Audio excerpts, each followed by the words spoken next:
Ay mga kablog, ayan po ang aking kare-karing hipon mga kablog. Ang aking niretouch na kare-kare na galing ng Batangas ang kaldo ng kare-kare. So, meron pa pala siyang laman mga kablog. Ayan po mga kablog. Ayan ang baka.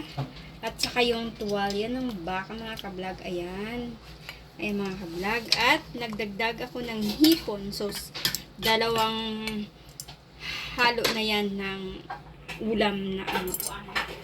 At yan po mga kablog, ang aming ulam ngayon, ang aming mino at saka sa pag-retouch ni Tess sa ulam na to, ayan po, ang sarap. Nilagyan ko hipon at gulay at sa kay Tess Chef Sulikar kanya ba, no? Walang masasayang na ulam kasi marunong yan mag-retouch ng ulam. Ayan po ang aking kare-karing hipon, mga kablog. Maraming salamat.